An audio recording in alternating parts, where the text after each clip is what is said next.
कौनैन का मुख्तार खुदा तुमको बनाया,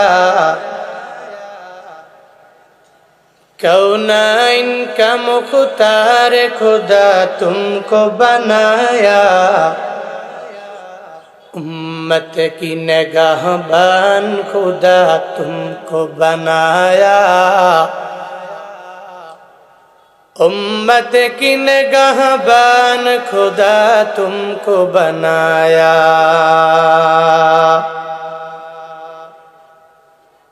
या रब मेरे आँखों में समा जाए मदीना, या रब मेरे आँखों में समा जाए मदीना, मुद्दत से मेरे दिल में तमन्नाए मदीना, मुद्दत से मेरे दिल में तमन्नाए मदीना। तलवार पकड़ हूँ के निकल मैदान आसीर, तलवार पकड़ हूँ के निकल मैदान आसीर, दुश्मन की मुकाबिल तो लगा नारे तकबीर, दुश्मन की मुकाबिल तो लगा नारे तकबीर।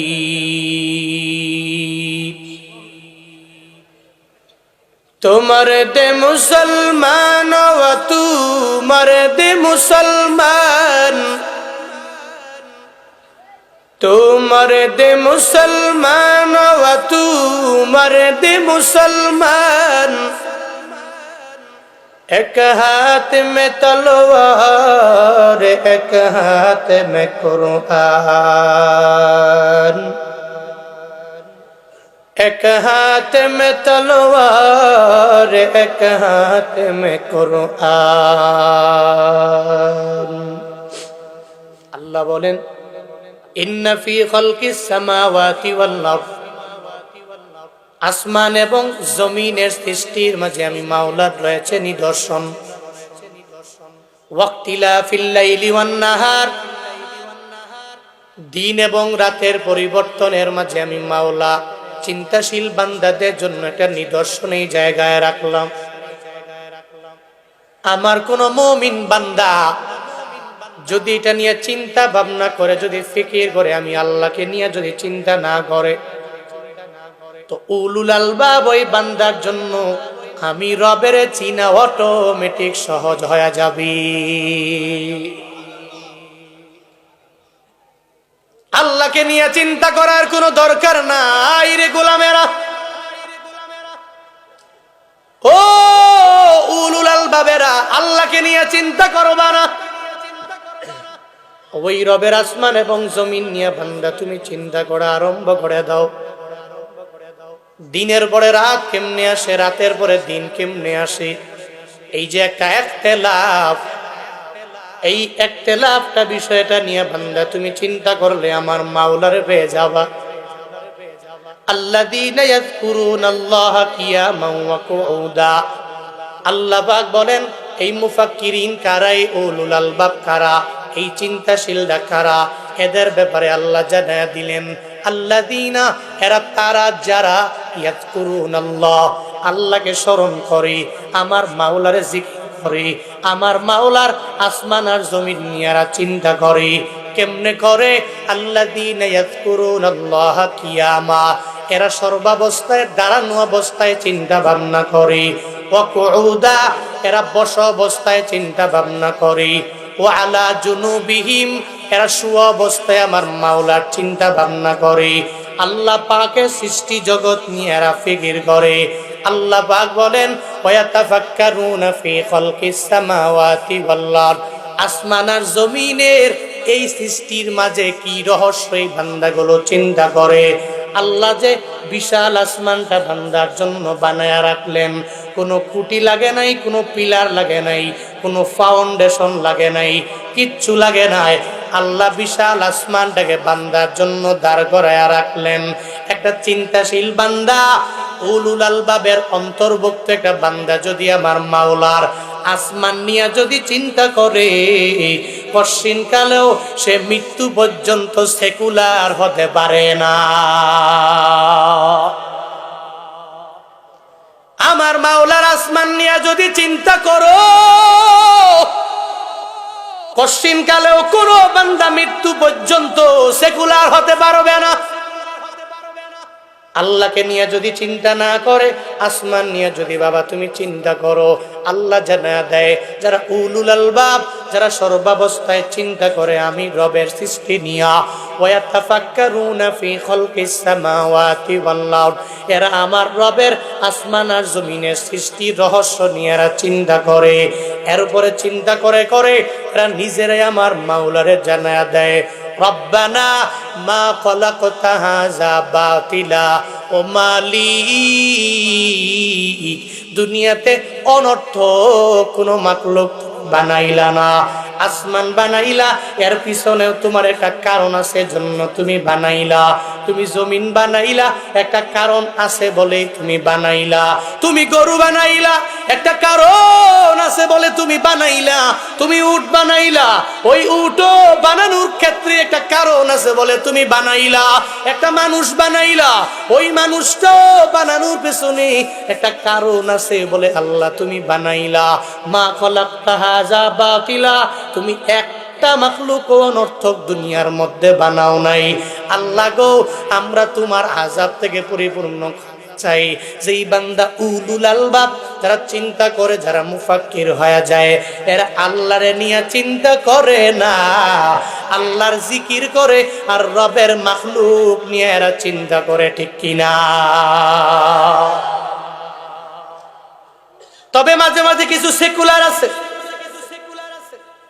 এরা আল্লাহ নিয়ে চিন্তা করে, রবের মাখলুক নিয়ে এরা চিন্তা ভাবনা করে না। একবার যদি চিন্তা ভাবনা করতো আমার মাওলা তারে কত দামি করে বানাইলো, কি আজীব করে আমার মাওলা তারে বানাইলো, কি পরিমাণ দামি আল্লাহ বানায়া দিল, এত পরিমাণ শ্রেষ্ঠত্ব আমার মাওলা তাকে দিয়ে দিল, এত বড় মর্যাদার আসনে আমার মাওলা তারে আসীন করে দিল। এরপরেও বান্দাটা আল্লাহকে মানতে রাজি নাই। আল্লাহ যে মুসাউইর, মায়ের গর্ভে যে আল্লাহ 40 দিন পরে পরে এত সুন্দর করে বান্দারে আকৃতি দিয়ে দিলেন, এরপরও এরা মানতে রাজি হয় না। এক কথায় এরা এমন পরিমাণ ছিদ্রান্বেষণকারী, এরা আল্লাহকে মানে না, রসুল মানে না, ইসলাম মানে না, কোরআন মানে না, এরা হাদিসও মানে না। মাঝে মাঝে আল্লাহ রসুল নিয়ে এরা কটূক্তি বারবার করতে পারলে এদের বড্ড মজা লাগে। আবার দেখবেন বাংলাদেশের কোন জায়গায় দাঁড়ায়া করে না। যদি করতে মন চায় ইউরোপ কান্ট্রিতে যাইয়া, যেই জায়গায় মুসলমানের সংখ্যা কম, ওই জায়গায় দাঁড়াইয়া অনলাইনে অফলাইনে আমার আল্লাহ রসুল নিয়ে চিন্তা ভাবনা করে করে কটূক্তি করে। এমন সেকুলার আমাদের বাংলাদেশে বংশ উদ্ভূত ছেলে আছে না? না, তোমরা আল্লাহরে নিয়ে চিন্তা করিও না, আমার রবের মাখলুক নিয়ে চিন্তা করো। ওই রবের মাখলুক নিয়ে যদি চিন্তা করো, অটোমেটিক আমার আল্লাহকে চিনে যাবা, ওই রবের তারিফও বাবা পেয়ে যাবা। আল্লাহ কয়, দুনিয়াতে এমন কোনো আজীব নিদর্শন আমি আল্লাহ নাই তোরে দিলাম না। এই যে দেখ পাহাড়, আমি আল্লাহ কি সুন্দর করে তোর জন্য দাঁড় করায় রাখলাম। এই পাহাড়ের মধ্যে আমি আল্লাহ কত খনিজ সম্পদ তোর জন্য দিয়ে রাখলাম। ওখান থেকে তুমি বান্দা গ্যাস পাইলা, ওখান থেকে তুমি তেল পাইলা, ওখান থেকে তুমি গোল্ড পাইলা। এই পাহাড় আমি আল্লাহ কত সুন্দর করে তোর জন্য বানায় রাখলাম। আল্লাহ পাক বলেন, এরা কেন আসমানের দিকে তাকায় না, এরা কেন জমিনের দিকে তাকায় না, এরা কেন পাহাড়ের দিকে তাকায় না, এগুলার দিকে তাকাইয়া কেন চিন্তা ভাবনা করে ওই রবের প্রতি ঈমান এরা কেন আনে না? কেন আমি রবের আসমানের দিকে তাকায় না? আমি রবের আসমান বড় আজীব নিদর্শন। আল্লাহ পাক আমার নবীরে সূরাতুল কাহফের মধ্যে এক আজীব নিদর্শনের ব্যাপারে জানাইছে। দুনিয়ার যে কোনো নাস্তিকেরা যদি চিন্তা ভাবনা করে আমার আল্লাহকে চিনা লাগবে, কিচ্ছু লাগবে না। যদি এই গুহাবাসী চিন্তা ভাবনা যদি এরা করে, আমার আল্লাহর প্রতি এদের ঈমানটা অটোমেটিক বেড়ে যাবে। আল্লাহ পাক গুহা নামের এক বড় সূরা দিয়া দিলেন। এই সূরার নামটা পর্যন্ত আমার আল্লাহ গুহা দিয়া দিলেন কাহফুন। আরবিতে এর অর্থ হলো বৃহত্তর এক গুহা, এটাকে আরবিতে বলা হয় কাহফুন। আরেকটা আছে কাহফুন না, ওটা গারুন, ওটা হলো ছোট ছোট গুহা। ছোট ছোট গুহাকে আরবিতে বলা হয় গারুন, আর বড় গুহাকে বলা হয় কাহফুন। যেটা গার ওটা ছোট হবে, যেটা কাহফুন এটা বড় গুহা হয়ে যাবে। যেমন উদাহরণ, রহমাতুল্লিল আলামিন যে গুহার মধ্যে সর্বাবস্থা নবী ধ্যান করত, ওই গুহার নাম কি? গারে হেরা। কি নাম? রহমাতুল্লিল আলামিন যেই গুহার মধ্যে মদিনাওয়ালা নবী ধ্যান করলেন, ওই গুহাটার নাম হলো গারে হেরা। ওটাকে গার বলা হয়, ওটাকে কাহফে হেরা বলা হয় না। কেন বলা হয় না? ওটা হলো ছোট গুহা, ওই গুহার মাঝে মদিনাওয়ালা নবী ধ্যান করলেন, ওটাকে গারে হেরা বলা হয়।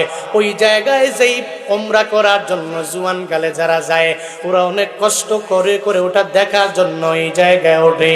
ওটা দেখে দেখে নিজের ঈমানটারে পরিপূর্ণ মজবুত করে নেয়, আর চিন্তা করে আমার মদিনাওয়ালা নবী কত কষ্ট করে করে ধ্যান করলেন, এই গারের মধ্যে আমার নবী উঠলেন। এত উঁচুর মধ্যে যাইয়া ওখানে সব উম্মতের জন্য মদিনাওয়ালা নবী চিন্তা করলেন ইসলামের বাতিগুলো পুরো পৃথিবীতে যেই গুহা থেকে ছড়ায়া গেল, আমার আপনার পর্যন্ত আসলো। ওই ছোট্ট একটা গুহা থেকে আমার মাওলা জিব্রাইল একদিন পাঠালেন। জিব্রাইল আমার নবীর দরবারে আসলো। নবীর দরবারে আসার পরে নবীরে চাপ দিয়ে দিল, নবী ইকরা। নবী বলে মা আনা বিকরিন, আমি পড়তে পারি না। আবার চাপ দিলেন, নবী পড়েন, আমি পড়তে পারি না। আবার চাপ দিলেন, বলে পড়েন, বলে আমি পড়তে পারি না। মা আনা বিকরিন, আমি তো পড়তে জানি না, কোনো পাঠক না। সঙ্গে সঙ্গে ওই গারে হেরায় সূরাত আলাকের 5টা আয়াত বান্দা নাজিল হয়ে গেল। ইকরা বিসমি রাব্বিকাল্লাযী খলাক খলাকাল ইনসানা মিন আলাক ইকরা ওয়া রাব্বুকাল আকরাম আল্লাযী আল্লামা বিল কলাম আল্লামাল ইনসানা মা লাম ইয়ালাম। 5 আয়াত মদিনাওয়ালা নবীর উপরে নাজিল হয়ে গেল। ওখান থেকে পুরা দুনিয়ায় ছড়ায়া গেল ইসলামের বাণী, ল্যাম্প অফ ইসলাম। পুরা দুনিয়াতে এই বাতিটা মদিনাওয়ালা নবীর মাধ্যমে ছড়ায়া গেল। ওই গুহাটা গারে হেরা, ওই গুহাটাকে গারুন বলা হয়। কিন্তু আল্লাহ পাক 15 নাম্বার পারার মধ্যে একটা সূরা দিয়া দিলেন, সূরায়ে কাহাফ। এই কাহাফ মানে বড় গুহা। এই বড় গুহার নামে আল্লাহ কেন সূরা দিয়া দিলেন জানার দরকার আছে না নাই? আসেনি? আল্লাহ পাক ওই বড় গুহার ব্যাপারে মদিনাওয়ালা নবীরে জানায়া দিলেন 9 নাম্বার আয়াত থেকে। আম হাসিবতা আন্না আসহাবাল কাহফি ওয়ার রাকিম ওয়ার রাকিমি কানু মিন আয়াতিনা আজাবা। আল্লাহ পাক বলেন আম হাসিবতা আই আম জানান্তা, আপনি কি ধারণা করেন কাহাফের ঘটনা মানে গুহাবাসীর ঘটনা, আর রকিমবাসীর ঘটনা, এটা আমি রবের দরবারে একটা আজীব নিদর্শনের মাঝে একটা। আপনি কি মনে করেন একটাই আমি রবের আজীব নিদর্শন? না গো নবী, এর চাইতে আরো বড় বড় আমি রবের আজীব নিদর্শন আছে। আমি রবের একটা সূর্য আছে, ওই সূর্যটা আমি রবের কথা মানিয়া মানিয়া চলি। একটা চন্দ্র আছে, ওই চন্দ্রটা আমি রবের কথা মানি। আমি রবের একটা আসমান আছে, ওই আসমানটা আমি রবের কথা শুনে। ওই আসমানের নিচে মেঘমালা আছে, ওই মেঘমালা আমি রবের কথা মানে। একটা জমিন আছে, ওই জমিনটাও আমি রবের কথা পরিপূর্ণভাবে মানে। আল্লাহ পাকের চন্দ্র আর সূর্য, আসমান, জমিন যা আল্লাহ দুনিয়াতে দিয়ে দিলেন, সবগুলা আমার রবের একটা একটা আজীব নিদর্শন। এগুলা কেউ বানায় নাই, একজনের বানানো। চিল্লায়া বলো তার নাম।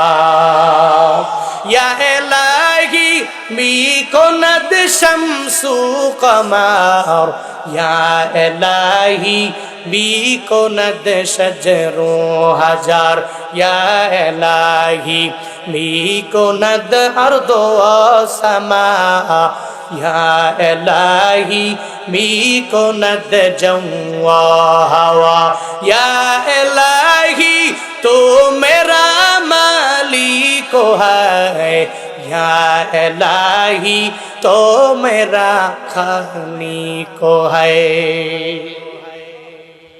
আল্লাহ পাকের চন্দ্র আর সূর্য আল্লাহ পাক নবীরে জানায়া দিলেন, নবী আমার আজীব নিদর্শনের মাঝে এগুলাও একটা। আসমান বানাইলাম, এটা আমি রবের আজীব নিদর্শন। জমিন বানাইলাম, আজীব নিদর্শন। একটা মানুষ আমি আল্লাহ বানাইলাম, এই মানুষটা আমি রবের একটা আজীব নিদর্শন। দেখবেন একটু মাঝে মাঝে একটু তো চিন্তা ভাবনা করেন না, আল্লাহ কত সুন্দর করে আমারে বানাইলেন, আপনারে বানাইলেন। একটু রুমে যাইয়া আয়নার সামনে দাঁড়াইয়া যান, আয়নার সামনে দাঁড়াইয়া একটু চিন্তা ভাবনা করেন, আল্লাহ কি সুন্দর করে বানালেন। দুইটা চক্ষু আল্লাহ দিলেন, এত সুন্দর। পাওয়ার কমে নাই, কমে নাই, কমে নাই। কোনো কিছুর লাইটের পাওয়ার তো অটোমেটিক কমে গেল। যারা বানাইলো অটোমেটিক আবার ব্যাটারি লাগবে বলে চেঞ্জ করে দাও। কিন্তু চোখের পাওয়ার যে আমার মাওলা দিয়া দিলেন, 70 বছর হয়ে গেল, ওই চোখ দিয়া অটোমেটিক আপনি সব দেখতে পারেন, কোনো ব্যাটারি লাগে না। আল্লাহ কি সুন্দর করে দুইটা চক্ষু আমারে দিলেন। আবার নাকের ছিদ্র দিয়া দিলেন, একটা দেন নাই, দুইটা ছিদ্র আল্লাহ দিয়া দিলেন। কান আল্লাহ দিয়া দিলেন, একটা দেন নাই বরং দুইটা দিয়া দিলেন। পা দিয়ে দিলেন, একটা দেন নাই বরং দুইটা পা দিয়ে দিলেন। হাতও দিয়ে দিলেন, একটা হাত দেন নাই, দুইটা হাত দিয়ে দিলেন। এটা আমার রবের একটা আজীব নিদর্শন। একটা বান্দা আল্লাহ পাক কত সুন্দর করে করে মায়ের গর্ভের মধ্যে বানাইছি। আপনার বাবার এক ফোঁটা নাপাক পানি থেকে আমার আল্লাহ কত সুন্দর করে আল্লাহ একটা স্ট্রাকচার দিয়ে দিলেন, একটা অবয়ব দিয়ে দিলেন, একটা গঠন প্রণালী আল্লাহ দিয়ে দিলেন।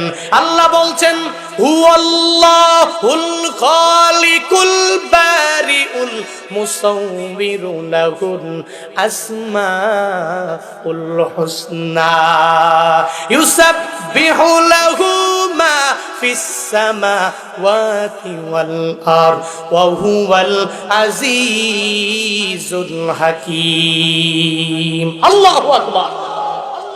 আল্লাহ পাক বলছেন, হুয়াল্লাহুল খালিক, আমার রবের পরিচয় তুমি জেনে নিও। ওই রব হলেন সৃষ্টিকর্তা, আল্লাহ পাক হলেন এমন এক রব, আল্লাহ হলেন বারি, আল্লাহ হলেন উদ্ভাবন কর্তা। আমার রবের পরিচয় বান্দা তুমি শুনে নিও। আমার রবের পরিচয় হলো আল মুসাউবির। আল্লাহ কি সুন্দর করে আকৃতি দিয়ে দিলেন, আকৃতি করলেন। একটা মানব আমার আল্লাহ মায়ের পেটের মধ্যে এক ফোঁটা নাপাক পানি থেকে এই মানুষটারে আল্লাহ বানালেন। আল্লাহ কয়, এই মানুষ আমি আল্লাহ যত সুন্দর করে বানাইলাম, দুনিয়াতে আর একটা মাখলুক এত সুন্দর করে বানাই নাই। সুবহানাল্লাহ। একটা মানুষ এত সুন্দর, মানুষের মতো করে এমন কোনো মাখলুক নাই যে তার মতো করে এত সুন্দর করে আমি আল্লাহ বানিয়েছি। আর মানুষকে তো আকল দিয়েছি, আর কোনো মাখলুককে আমি আল্লাহ আকল দেই নাই, বিবেক দেই নাই, বুদ্ধি দেই নাই। এত আকল, এত বিবেক সুন্দর করে আমি মানুষকে দিয়েছি।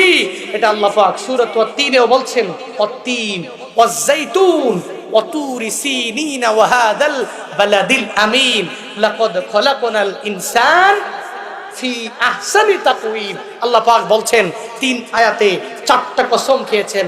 1 নম্বরে 3 ফল, 2 নম্বরে জৈতুন ফল, এরপর আল্লাহ পাক কসম কেটেছেন সিনাই পর্বতের কসম। 4 নম্বরে পবিত্র নগরী মক্কা মুকাররমা, এটার কসম আল্লাহ পাক খাইলেন। 3 আয়াতে 4টা কসম খেয়ে আল্লাহ জানাচ্ছেন, লাকাদ খলাকনাল ইনসান ফি আহসানি তাকওয়িম। এটা মানুষকে আমি আল্লাহ এত সুন্দর করে বানিয়েছি, পৃথিবীতে আর একটা মাখলুককেও এত সুন্দর করে আমি আল্লাহ বানাই নাই। চিল্লায় পড়বেন না সুবহানাল্লাহ? আরো জোরে পড়বেন না আলহামদুলিল্লাহ? আরো জোরে পড়বেন না আল্লাহু আকবার? আল্লাহ পাক বলেন, এই মানুষের আমি আল্লাহ সুন্দর করে বানাইলাম। ওই মানুষের দিকে যদি তাকাও, আমি রবের পরিচয় বান্দা তুমি এভাবে পেয়ে যাবা, অটোমেটিক পেয়ে যাবা। আল্লাহ পাক বলেন, নবী আপনি কি ধারণা করেছেন গুহাবাসীর ঘটনাটা আমি রবের আজীব নিদর্শনের মাঝে শুধু একটাই? এমনটা না, আমি রবের আজীব নিদর্শন দুনিয়াতে কোনো অভাব নাই। তবে গুহাবাসীর ঘটনাটা আমি আল্লাহ দুনিয়ার মানুষের নিকটে একটা আশ্চর্যজনিত ঘটনা হিসাবে আমি আল্লাহ এদের সামনে ঘটায়া দিলাম। এরা সবাই অবাক হয়ে গেল। পৃথিবীতে যারাই আসবে যখন এই ঘটনা শুনবে এরা সবাই অবাক যাবে, এরা বিস্ময় হয়ে যাবে, এরা আশ্চর্যান্বিত হয়ে যাবে। আল্লাহ পাক বলেন, নবী গো আমি রবের আজীব নিদর্শনের মাঝে গুহাবাসীর ঘটনা আল্লাহ পাক বলেন, ইদ আওয়াল ফিতিয়াতু ইলাল কাহফি ফাকালু রব্বানা আতিনা মিন লাদুনকা রাহমা ওয়া হাইয়্যি লানা মিন আমরিনা রাশাদা। আল্লাহ পাক বলছেন, ইজ আওয়াল ফিতিয়া, যুবকের দলেরা যখন কাহফের দিকে দৌড়ে গেল। এবার এই যুবকের দল কারা? মুফাসসিরিন কেরামগণ ফিতিয়ার ব্যাপারে ব্যাখ্যা করলেন। কেউ কেউ বলেন ঈসা নবীর আগেকার এই যুবকেরা, আবার কেউ বলেন না না ঈসা নবীর ধর্মের পরে, মানে ঈসা নবীর দাওয়াতের পরের ঘটনা। ঈসা নবী আল্লাহর পক্ষ থেকে আদেশ পাওয়া গেলেন, ও নবী আমার আপনি সবাইকে কালিমার দাওয়াত দেওয়া লাগবে। যখন সবাইকে কালিমার দাওয়াত দেওয়ার জন্য যখন বলে দিল, সঙ্গে সঙ্গে দাওয়াত দিয়ে দিল, তোমরা সবাই মূর্তি পূজা বাদ দাও, এক আল্লাহর ইবাদতে তোমরা মগ্ন হয়ে যাও, এক আল্লাহর গুণ কীর্তন তোমরা করো, এক আল্লাহকে বাদ দিয়ে কোনো মূর্তি পূজা তোমরা করো না। সঙ্গে সঙ্গে ঈসা নবী সব মানুষের যখন এভাবে দাওয়াত দিয়ে দিলেন, ঈসা নবী দুনিয়া থেকে বিদায় নিল। যখন ঈসা নবীর এই দাওয়াত রোম সাম্রাজ্য পর্যন্ত যখন পৌঁছে গেল, আমার রবের একত্ববাদের বাণী পৌঁছার পরে এবার রোম সম্রাট ঈসা নবীরে মানে না, ঈসা নবীর ধর্মটাও মানতে রাজি না। সে কয় তোমাদের আল্লাহ আমাকে দিতে পারে না, মূর্তি আমাকে দিতে পারবে। নিজে মুশরিক হয়ে রইল, ঈসা নবীর ধর্ম মানে না, এক আল্লাহকে মানতে রাজি হয় না। একটা পর্যায়ে ওনার সাম্রাজ্যের 7 জন যুবকের নিকটে এই ঈসা নবীর দাওয়াতের বাণী যখন পৌঁছে গেল, এই যুবকেরা, যে আল্লাহ পাক তোদের বানাইছি ওই আল্লাহর ইবাদত করো, ওই রবের গুণকীর্তন তোমরা করবা, ওই আল্লাহকে সারা দুনিয়াতে আর কারো গুণগান গাওয়া যাবে না, এক রবের প্রশংসা সর্বাবস্থায় তোমরা করে নাও। যখন এভাবে ওই দাওয়াত যখন যুবকদের দরবারে পৌঁছে গেল, এবার যুবকেরা মনে মনে চিন্তা ভাবনা করে আল্লাহর একত্ববাদের বাণী প্রশ্ন। এরা চিন্তা করলো এই দুনিয়াতে আল্লাহ আসমান দিলেন, জমিন দিয়া দিলেন, এত সুন্দর করে আমাদেরকে বানালেন, আল্লাহ কত সুন্দর করে আমাদেরকে জুয়ান কাল দিয়া দিলেন। আবার দেখলাম জুয়ান কালের পরে বুড়া হয়ে যায়, একটা মানুষ কিভাবে পরিবর্তন হয়ে গেল। এই চিন্তা ভাবনা করে এরা মূর্তি পূজা বাদ দিয়া সঙ্গে সঙ্গে এরা 7 জন যুবক মিলে মিলে একসাথে ঈসা নবীর ধর্মটা এরা মেনে নিল, পড়ল লা ইলাহা ইল্লাল্লাহু ঈসা রূহুল্লাহ। সুবহানাল্লাহ পড়বেন না, আরো জোরে বলেন না সুবহানাল্লাহ। 7 জন যুবকেরা সঙ্গে সঙ্গে কালিমা পড়ে মুসলমান হয়। এবার রোম সম্রাট যিনি, উনি তো ঈসা নবীর ধর্মকে মানতে রাজি না, উনি তো ইসলাম মানে না, উনি মুশরিক, উনি শিরকের গুনাহে লিপ্ত, ইসলাম মানে না। তো এজন্য এই কথা যখন শুনছে, কানে গেছে যে আপনার এলাকার মাঝে 7 জন যুবক কালিমা পড়ে মুসলমান হয়েছে, আপনি এখানে বসে বসে আঙ্গুল চুষছেন, আপনার এই যুবক সাম্রাজ্যের লোকেরা আপনার দল মানে নাই, আপনার মিল্লাতে থাকে নাই, এরা অন্য এক মিল্লাতকে অ্যাকসেপ্ট করে নিল। এদের ব্যাপারে কি সিদ্ধান্ত আপনার? এদের ব্যাপারে কি ডিসাইড আপনার? একটু বলেন তো। সম্রাটের মাথা অটোমেটিক গরম হয়ে গেল, সৈনিক পাঠায়া দিল। ও সৈনিকেরা যাও যাও, ওই যুবকদেরকে ধইরা আমার সামনে কাঠগড়ায় হাজির করে দাও। সঙ্গে সঙ্গে সৈনিকেরা গেল, ওই 7 জন যুবকের ধরে ধরে যখন সম্রাটের সামনে দাঁড় করাইয়া দিল, এবার সম্রাট জিজ্ঞাসা করে এই যুবকেরা, তোমরা বলে কালিমা পড়ে ঈসা নবীর ধর্ম মেনে নিয়েছো, এবার বিদায় করে দেয়, আমাদেরকে মনে হয় দুনিয়া থেকে বিদায় করে দিবি। এরপরে এদের কোনো চিন্তা নাই, কারণ একবার যারা ইমানের মজাটা পাইয়া গেল, একবার যারা আমার মাওলার মজা পেয়ে গেল, একবার যারা কালিমার মজা পেয়ে গেল, এরা চিন্তা করে না, এরা জিন্দানখানা ভয় পায় না, এরা জেলখানা ভয় পায় না, এরা দুনিয়ার কোনো পুলিশের বোমাকে ভয় পায় না, এরা কশ্চিন কালেও কোনো গুলিরে ভয় পায় না। এরা ওই কাঠগড়ায় দাঁড়াইয়া নিজের বুকের মাঝে গুলি মারবে, বলে মারো, আমি দুনিয়া থেকে বিদায় নিতে পারি। দুনিয়া থেকে বিদায় নিয়ে গেল কোনো অসুবিধা নাই রে, আমার মাওলার ইমানটা আমি আমার অন্তরে গাঁথলাম।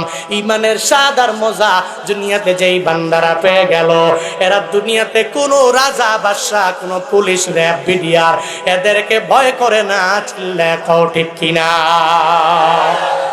এরা কাউকে ভয় করে না, এরা আমার আল্লাহকে ভয় করে। এরা চিন্তা ভাবনা করে, আল্লাহ পাক আমাকে দুনিয়ার সব পরিমাণ বালা মুসিবত থেকে আমার মাওলা বাঁচায়া দিতে পারে, দুনিয়ার শত্রু থেকে আল্লাহ আমারে বাঁচায়া দিতে পারে। এরা এমন ডিফেন্ডার হয়ে যায়, আল্লাহর উপর ডিফেন্ড করে এরা চলে, আল্লাহর উপর তাওয়াক্কুল করে এরা অগ্রগামী হয়ে যায়। আর আল্লাহর উপরে তাওয়াক্কুল করে করে যেই বান্দাগুলো আগায়, কশ্চিনকালেও এদের কেউ ক্ষতি করতে পারে না, কশ্চিনকালেও কোনো দুশ্মনেরা এদেরকে বিন্দু মাত্র পরিমাণ ক্ষতির মধ্যে ফেলাইতে পারে না। ওয়াকানা হাক্কান আলাইনা নাসরুল মুমিনিন, মুমিনেরা যদি কোনো বিপদের মধ্যে পড়ে যায়, মুসিবতে পড়ে যায়, এদেরকে সাহায্য করা আমার আল্লাহর উপর ওয়াজিব হয়ে যায়। সুবহানাল্লাহ। আল্লাহ পাক ওয়াজিব বানায় নেয়।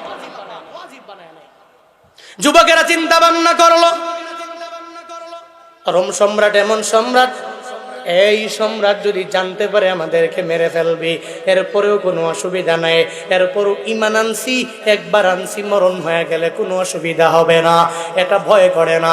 সঙ্গে সঙ্গে বাপ ওই সম্রাটের দরবারে, রাজ দরবারে দাঁড়াইয়া সম্রাটের বলে, আপনি আমাদেরকে বলছেন আমরা কালিমা পড়েছে কিনা?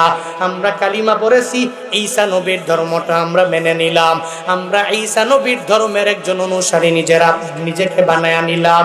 আমরা আপনার সামনেও পড়ি লা ইলাহা ইল্লাল্লাহু ঈসা রূহুল্লাহ।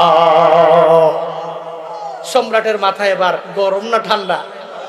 হে, গরম না ঠান্ডা?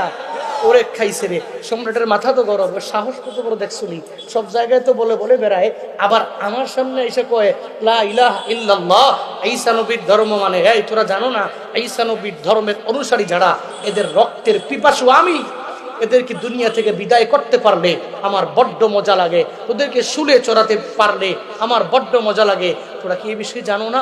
আমার বিষয়ে ধারণা রাখো না? এরা করে ধারণা রাখি, কিন্তু আমরা তো আপনাকে ভয় করি না, আমরা একজনকেই ভয় করি। চিল্লায় বলো তার নাম। কাউকে ভয় করি না। সঙ্গে সঙ্গে বলে দিল, আমরা ঈসা নবীর ধর্ম মানি, ঈসা নবীর ধর্মের অনুসারী আমরা, আপনি আমাদেরকে মারলে মারতে পারেন, কাটলে কাটতে পারেন, কোনো অসুবিধা নাই। এবার কয় তোরা ছোট মানুষ, তোদেরকে সঙ্গে সঙ্গেই বড় একটা জুলমের মধ্যে ফেলাইয়া লাভ নাই, বড় শাস্তি দিয়েও লাভ নাই। 3 দিনের আলটিমেটাম দিলাম, কারণ তোরা যুবক মানুষ, যে কোনো সময় তোমাদের মত চেঞ্জ হতে পারে। এই যুবকেরা একটু শুইনো, এরাও যুবক ছিল, তুমিও তো আজকে যুবক, একটু চিন্তা কইরো। যুবকদেরকে আলটিমেটাম দিছে, 3 দিনের আলটিমেটাম দিলাম, এই 3 দিনে যদি তোমরা তোমাদের ধর্ম থেকে ধর্মান্তরিত হয়ে যদি আমার ধর্মে আসতে পারো, তোমাদেরকে মারা হবে না। তোমরা যদি উইথড্র করে নাও যে কালিমা পড়বো না, যা পড়ছি ভুল করছি আর পড়বো না, যদি বলতে পারো, তাহলে তোমাদেরকে ক্ষমা করে দেওয়া হবে, আর শুলে চড়ানো হবে না, তোমাদেরকে কোনো বড় বিপদের মধ্যে ফেলানো হবে না, অসুবিধা নাই, আমি যা কিছু করার তোমাদেরকে করব। এভাবে আলটিমেটাম দিল। কয় দিনের? সবাই বলেন কয় দিনের? 3 দিনের আলটিমেটাম। যুবকেরা 3 দিনের আলটিমেটাম পাইয়া রাজ দরবার থেকে রওনা। একটু দূর যাওয়ার পরে যুবকেরা মনে মনে চিন্তা ভাবনা করে, এই 3 দিন পরে যদি আমরা দুনিয়ায় থাকি, তাহলে তো আমরা কিচ্ছু বাস্তবায়ন করতে নিজেও পারবো না। আবার এরা পরিপূর্ণ জুলুম করে আমাদেরকে ধর্মান্তরিত করার জন্য চেষ্টা করবে, এরা আমাদেরকে মেরে ফেলবে, এই চিন্তা এদের মধ্যে ঢুকে গেল। আবার বাড়িতে গেলে নিজের মাও জায়গা দিবে না, বাবাও জায়গা দিবে না, পরিবারের লোকেরা কেউ পরিচয় দিবে না, কারণ আমরাই তো ঈসা নবীর ধর্ম মানলাম। আমার পরিবারের লোকেরা তারা ঈসা নবীর ধর্ম মানতে রাজি না, পরিবারেও যাইতে পারবো না, রাজদরবারে গেলেও মেরে ফেলবে, দুনিয়ার কোনো জায়গায় স্থায়ী হবে না, কোনো জায়গায় স্থানও পাবো না। এবার যুবকেরা চিন্তা করে নিল, আমরা একটা গুহার মধ্যে গিয়া লুকায় থাকবো, ওই গুহায় আমরা আল্লাহর উপর তাওয়াক্কুল করে করে করে করে আগায়া যাব, দুনিয়ার কেউ দেখবেও না, আমাদেরকে আশ্রয় দিবে একজন, চিল্লায়া বলো তার না। আল্লাহ পাক আশ্রয় দিয়ে দিবি। ওই চিন্তা নিয়ে নিয়া এবার যুবকেরা মনস্থির করলো, একটা ডিসিশন নিয়ে নিল, আমরা সবাই গুহার মধ্যে যাব, ওই গুহার মধ্যে আমরা অবস্থান করব। এই একটা চিন্তা ভাবনা করে করে যখন রওনা হয়ে যায়, এবার যখন একটা বড় গুহা হয়ে গেল, আল্লাহ পাক সূরাতুল কাফের 10 নম্বর আয়াতের মধ্যে এটাই জানায়া দেয়, ইদ আওয়াল ফিতিয়া, যখন এই যুবকেরা ইলাল কাফি, যখন এই বৃহত্তর গুহার মুখোমুখি হয়ে গেল, এবার এই গুহার মধ্যে এরা প্রবেশ করবে, তবে এই গুহার মধ্যে এরা বাঁচতে পারবে না, ঠিক মতো এই জায়গায় নিজে চলতে পারবে না, ওখানে খাওয়াবে কি, বাঁচবে কি করে, এই চিন্তা যখন এদের অন্তরের মধ্যে চলে আসলো, মনে মনে ভাবে আল্লাহর কাছে দোয়া করলে, আল্লাহর উপর তাওয়াক্কুল করে যদি চলি, আল্লাহ একটা ব্যবস্থা আমাদের করে দিবি। সঙ্গে সঙ্গে ওই গুহার নিকট যাইয়া সঙ্গে সঙ্গে রবের নিকট দোয়া করে দিল, রব্বানা আতিনা মিন লাদুনকা রাহমা ওয়া হাইয়্যি লানা মিন আমরিনা রাশাদা। ওই গুহার নিকট গেল, রবের নিকট দোয়াও করে নিল, আল্লাহর কাছে বলে দিল, ও আল্লাহ, রব্বানা আতিনা মিন লাদুনকা রাহমা, তোমার পক্ষ থেকে যদি দয়া দাও তাহলে এই গুহার মধ্যে থাকা পসিবল হবে, তুমি যদি দয়া না করো এই গুহার মধ্যে আমরা থাকতে পারবো না রে আল্লাহ। সঙ্গে সঙ্গে ওই রবের নিকট যখন এই দোয়া করে দিল, প্রত্যেকটা মুসলিম উম্মার জন্য এই আয়াত থেকে বাবা শিক্ষা কি জানোনি, একটা কাজের মধ্যে যখন অগ্রগামী হয়ে যাবেন, একটু আগাইয়া যাবেন, যাওয়ার পরে সঙ্গে সঙ্গে আপনি একটু দোয়া করে নিবেন। একটা বিল্ডিং বানাবেন, বানানোর আগে একটু দোয়া করে আর পরে কাজ আরম্ভ করবেন। এই যুবকেরা, তোমরাও তো মাঝে মাঝে কক্সবাজারে যাওয়ার জন্য রওনা হয়ে যাও, দেখবেন বাজারে বিভিন্ন জায়গায় লাগায় রাখে, কক্সবাজারে যাবানি ট্যুর হয়ে যাবে, কয়েকজনে একসাথে মিল্লা একটা বাস ভাড়া করে এরপরে রওনা হয়ে যাব, সাজেক যাব, নীলগিরি যাব, সেন্ট মার্টিন যাব, এরপরে ওই যে কুয়াকাটা যাব, এভাবে যাওয়ার জন্য একটা ব্যানার লাগায়া দেয়, একটা ট্যুর দেওয়ার জন্য পাগল বাড়া তুমি হয়ে যাও। আবার তোমার বন্ধুরা মিলে মিলে মিলে বাইক নিয়ে দৌড়ে যাও, একটা সফরে যাওয়া লাগবে, ওই সফরে সবাই বন্ধুরা মিলে যাব, বন্ধুরা সফর করলে অনেক পরিমাণে একটা মজা হবে, এই চিন্তা নিয়ে যে আগায়া যাও। তুমি দোয়া করো, দোয়া করে আর পরে বের হয়ে যাও। সাবধান, চলার পথে কোনো অন্যায় করবা না, কোনো গুনাহ তুমি করবা না, সফর থাকা অবস্থায় কোনো কাবিরা গুনাহ করবা না, কোনো সগীরা গুনাহ করবা না। তুমি দোয়া করে করে ওই রবের উপরে তাওয়াক্কুল করে যদি রওনা হয়ে যাও রে, কক্সবাজার যাবা, তুমি সাজেক যাবা, নীলগিরি যাবা, সেন্ট মার্টিন যাবা, কুয়াকাটা যাবা, উত্তরবঙ্গ যে কোনো সফরে যদি তুমি বের হয়ে যাও, আল্লাহর উপর তাওয়াক্কুল করে যদি দোয়া করে বের হতে পারো, আল্লাহ পাক তুমি বাড়িতে আসা পর্যন্ত আল্লাহ নিজেই তোমার সাহায্যকারী হয়ে যাবে। সুবহানাল্লাহ।